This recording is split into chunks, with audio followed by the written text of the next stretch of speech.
2020 সালের 1 ফেব্রুয়ারি ঢাকা দক্ষিণ সিটি কর্পোরেশনে বাংলাদেশ জাতীয়তাবাদী দলের থেকে আমি ধানের শীষ মার্কা নিয়ে মেয়র পদে প্রতিদ্বন্দ্বিতা করেছিলাম। তখন আপনি সহ সমস্ত মিডিয়ার ভাইরা আমার সাথে ছিলেন। নির্বাচন পূর্ববর্তী 1 মাস যে প্রচারের সময় থেকেই আমাদের উপরে হামলা করা হয়, আমাদের নেতাকর্মীদের রক্তাক্ত করা হয়, আমাদের মাইক ভেঙে ফেলা হয়, পোস্টার ছিঁড়ে ফেলা হয়, কাউন্সিলর প্রার্থীদেরকে গ্রেফতার করে নিয়ে যাওয়া হয়। এর মধ্যেও আমরা নির্বাচনের দিন যখন আমরা যাই বিভিন্ন কেন্দ্রে, তখন আমরা দেখতে পাই যে আমাদের কোনো পোলিং এজেন্টদেরকে সেখানে থাকতে দেওয়া হয় নাই, সকলকে মারধর করে বের করে দেওয়া হয়। পোলিং ভোট কেন্দ্রগুলো বেশিরভাগই 9:30টার দিকে খোলে এবং 1-1.5 ঘন্টা ভোট গ্রহণের মতো হয়ে পরবর্তীতে সেগুলোকে বন্ধ করে দেওয়া হয়। আমিও বিভিন্ন কেন্দ্রে যেয়ে সেগুলোকে বন্ধ পাই এবং পরবর্তীতে ইভিএমে কারচুপি করে সেগুলো আমার ভোটকে যে 1.5 ঘন্টার মাধ্যমে আমি যে ভোট পেয়েছিলাম 2 লক্ষ সামথিং, সেটিকে ওভারকাম করার জন্য সারা দিনব্যাপী আপনার ইভিএম দিয়ে আপনার কারচুপি করা হয় এবং পরবর্তীতে 6:30টার দিকে ফলাফল ঘোষণার কথা থাকলেও সেটা হঠাৎ করে বন্ধ করে দিয়ে রাত 1:30টার সময় ফলাফল একতরফাভাবে ঘোষণা করা হয়। এরপরে নিয়ম অনুযায়ী, আইন অনুযায়ী আমরা নির্বাচনী ট্রাইব্যুনালে মামলা করেছি। পরবর্তীতে সেই মামলাটি মেয়র তাপস, খুনি মেয়র হাসিনার যে আত্মীয় তাপস, সে সেই মামলাটিকে বাধাগ্রস্ত করার জন্য বিভিন্নভাবে আদালতকে চাপ প্রয়োগ করে এবং বিভিন্নভাবে সে বাধাগ্রস্ত করে। পরবর্তীতে 5 তারিখের পরে আমাদের সেই মামলাটি আবার পুনরুজ্জীবিত করা হয় এবং সকল সাক্ষী শুনানির শেষে আমরা আদালতের রায় আজকে পাই। তো আমি বলতে চাই যে আমার অনুভূতিটি হচ্ছে এই যে আমি ন্যায় বিচার পেয়েছি। এখানে ক্ষমতায় যাওয়া, মেয়র হওয়া, চেয়ার, এগুলা কোনো মুখ্য বিষয় না আমার কাছে, একদমই এটা না। আমার কাছে মুখ্য বিষয় হচ্ছে আজকে ন্যায় বিচার পেয়েছি। এই রায়ের ফলে আগামীতে যাতে কোনো নির্বাচনে কেউ কারচুপি না করে এবং অবৈধভাবে গিয়ে চেয়ার দখল না করে, সেই ধারাটি যাতে ভাঙে এবং আমরা আগামী দিনে সম্পূর্ণ একটি গণতান্ত্রিক এবং সুনির্বাচনের মাধ্যমে একটি জনগণের সরকার প্রতিষ্ঠা করতে পারি, সেটি ধারাটা অব্যাহত থাকুক, সেটি আমি কামনা করছি। ঈশ্বর ভাই, আপনি বলছিলেন যে কারচুপির অভিযোগ রয়েছে, যে সে কারণে আবার হামলার ঘটনার কথা বলেছেন। সেখানে কিন্তু সময় টেলিভিশনের একজন ক্যামেরা পার্সন আমি সঙ্গে ছিলাম, আশরাফুল ইসলাম, তিনি কিন্তু আহত হয়েছিলেন, তাকে কিন্তু রক্তাক্ত হতে হয়েছিল সেই হামলার ঘটনায়, সেটা কিন্তু আমরা সাক্ষী ছিলাম। কিন্তু তারপরে যখন আপনি নির্বাচিত হলেন না, আপনাকে জনতার মেয়র উপাধি দেওয়া হলো, আপনি সেই কাঙ্ক্ষিত লক্ষ্যে পৌঁছতে পারলেন। আপনি কি জনতার মেয়র হিসেবে থাকতে পারবেন? যদি মেয়র নির্বাচিত হয়েছেন, যেহেতু শপথ নিলে আপনি কি এই দক্ষিণ সিটি কর্পোরেশনের যে মানুষজন আছে, নাগরিক আছে, তাদের জন্য কাজ করতে পারবেন? সেই তার প্রত্যয় কি ব্যক্ত করবেন? দেখেন, আমি তো মেয়র নির্বাচন করেছি মানুষের জন্য, কাজ করার জন্য, এবং আমার অনেকগুলো পরিকল্পনা রয়েছে। ঢাকা শহরের যে সমস্যাগুলো রয়েছে, ঢাকা শহর আজকে পৃথিবীর মধ্যে বসবাসযোগ্য নগরীর তালিকায় 1 থেকে 5-এর মধ্যে রয়েছে।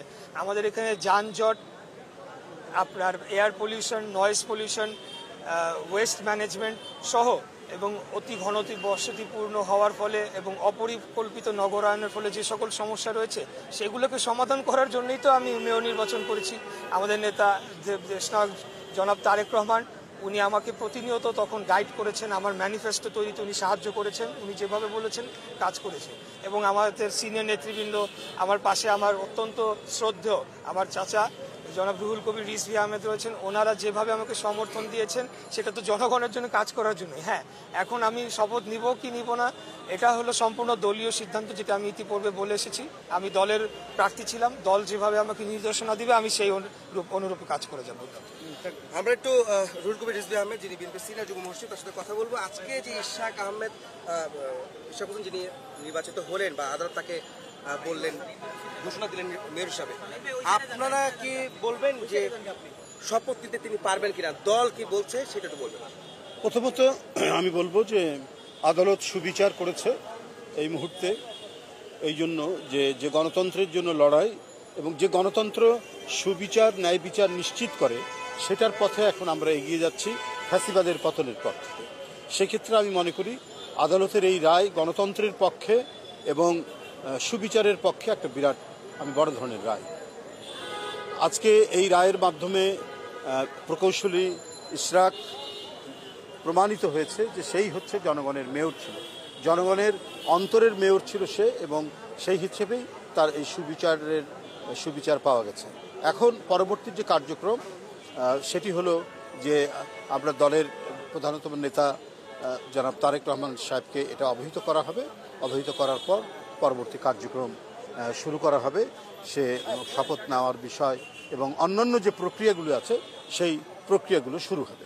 রিজভী ভাই, আপনি যদি বলেন যে উত্তরেও কিন্তু ঢাকা উত্তর সিটি কর্পোরেশন নির্বাচনেও কিন্তু তাবেই তাওয়াল আপনাদের ধানের শীষের প্রতীকে নির্বাচন করেছিলেন একই সঙ্গে, সেখানে কিন্তু কারচুপির অভিযোগের ট্রাইব্যুনালে মামলা করা হয়েছিল, সেই বিষয়ে এখনো কিন্তু কোনো ফয়সালা হয়নি। আপনারা কি মনে করেন, তাবে তাওয়াল কি সেভাবে ইশরাকের মতো তিনিও কি মেয়র হবেন? নিঃসন্দেহে যদি সে বিচার যে বিচারাধীন যেটা রয়েছে, সাবজুডিস যেটা রয়েছে, সেখান থেকে ন্যায় বিচার পাবে এবং ন্যায় বিচার পাওয়ার পর তারপরে সে দলের সমর্থন নিয়ে মেয়রের শপথ নেবেন কি নেবেন না, এই বিষয়গুলি তখন নির্ধারিত হবে। এখন যেমন এটা নির্ধারিত হয়েছে, তবে এই মুহূর্ত পর্যন্ত আদালতের যে রায় জনমতের পক্ষে, গণতন্ত্রের পক্ষে এবং ভোটারদের ভোটের পক্ষে, সেই রায়ের জন্য আমি আমাদেরকে নিজেদেরকে খুব ভালো লাগছে যে আমরা সামনের দিকে একটা শক্তিশালী গণতান্ত্রিক কাঠামো গড়ে তুলতে পারব। রিজভী ভাই, এইটাতে আসলে কি প্রমাণ করে যে 2018 সালে যে নির্বাচনটা হয়েছিল সিটি কর্পোরেশন ইলেকশন, সেখানে যে কারচুপির অভিযোগ আজকে প্রমাণিত হলো, তার মানে যে এতদিন যে নির্বাচনগুলি হয়েছে সেগুলি আসলে আপনারা কি বলবেন? সেটা তো আমি তো নিজের জীবন দিয়ে সেটার প্রমাণ। প্রকৌশলী ইশরাক এবং তাবিদ আউয়ালের নির্বাচনে আমি ব্যক্তিগতভাবে সন্ত্রাসী হামলার শিকার হয়েছি কারওয়ান বাজারে। ধারালো অস্ত্র নিয়ে আমার উপরে করা হয়েছে, হামলা করেছে। তো এর বাইরে তো আর কিছু নাই, আমি তো নিজের জীবন দিয়ে। আর সারা সিটি কর্পোরেশন উত্তর দক্ষিণে চলেছে সন্ত্রাসের মহাযজ্ঞ, মহারাজত্ব। ও যেটি বলেছে, ইশরাক যেটি বলেছে যে 9টার মধ্যে সব ভোট শেষ, বন্ধ করে দিয়েছে, পোলিং এজেন্টদেরকে বের করে দিয়েছে এবং সাধারণ ভোটাররা লাইনে দাঁড়াতে এসে তারা সন্ত্রাসী পরিস্থিতি থেকে তারা সব ফেরত গেছে। এইটা শেখ হাসিনার ফ্যাসিবাদী যে নির্বাচন, হাসিনা মার্কা যে নির্বাচন, সেই নির্বাচনের একটা উৎকৃষ্ট দৃষ্টান্ত হচ্ছে সেই সিটি কর্পোরেশন নির্বাচন। সুতরাং এর বিরুদ্ধে মানুষের যে ক্ষোভ, সেই ক্ষোভগুলো নিঃসন্দেহে আদালত সেগুলোকে বিবেচনা করে তারা এই সুবিচারটি করেছেন। একটা গুরুত্বপূর্ণ প্রশ্ন আমি করবো, রিজভী আপনি যে থাকবেন, সেটা হচ্ছে যে এখন কথা উঠছে জাতীয় নির্বাচন আগে না স্থানীয় সরকার নির্বাচন আগে। এই মুহূর্তে আসলে আপনি কি মনে করেন, স্থানীয় নির্বাচন খুব জরুরি নাকি জাতীয় নির্বাচন জরুরি? কোনটার বিষয়ে আপনি মতামত দেবেন? যদিও আপনি স্থানীয় সরকার নির্বাচনে এই মাত্র নির্বাচিত ঘোষিত হয়েছে না, আপনি কি বলবেন? আমি আসলে দীর্ঘ আইনি লড়াই করে আমি আদালতের মাধ্যমে রায় পেয়েছি এবং আপনারা সকলেই এটার সাক্ষী এবং প্রমাণ আছেন। আমাদের দলীয় সিদ্ধান্ত, আমি যদি ভুল না করি, আমি জানি যে সবার আগে আমরা জাতীয় নির্বাচনকে প্রাধান্য দেওয়া হচ্ছে এবং আমিও ব্যক্তিগতভাবে মনে করি যে স্থানীয় সরকার নির্বাচনটি হলে এখানে ফ্যাসিবাদী শক্তির পুনর্বাসনের সমূহ সম্ভাবনা রয়েছে। তারা বিপুল পরিমাণে অর্থ লুটপাট করেছে, সেই অর্থগুলা পাচারকৃত অর্থ আবার বিনিয়োগ করে তারা পুনর্বাসিত হতে পারে। অতএব আমরা মনে করি যে এই স্থানীয় সরকার নির্বাচনটি আমাদের যে মূল লক্ষ্য, একটি সুষ্ঠু অবাধ নিরপেক্ষ জাতীয় নির্বাচনের মাধ্যমে একটি নির্বাচিত পার্লামেন্টকে নিয়ে আসা এবং একটি গণতান্ত্রিক সরকার প্রতিষ্ঠা করা, সেটিকে ব্যাহত করতে পারে, এটি আমি মনে করি। ধন্যবাদ আপনাদেরকে। ধন্যবাদ। আপনারা শুনছেন আদালত থেকে ঘোষণা করা হলো কর্পোরেশনের ইঞ্জিনিয়ার ইসলাম ভাই বক্তব্য শুনতে পাচ্ছিলেন।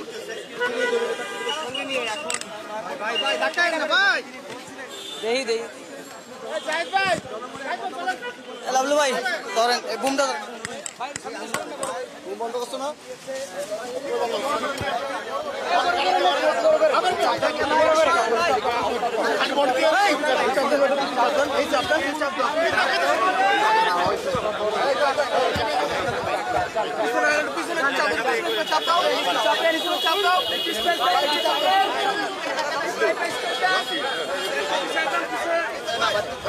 ভাই ভাই ভাই ভাই ভাই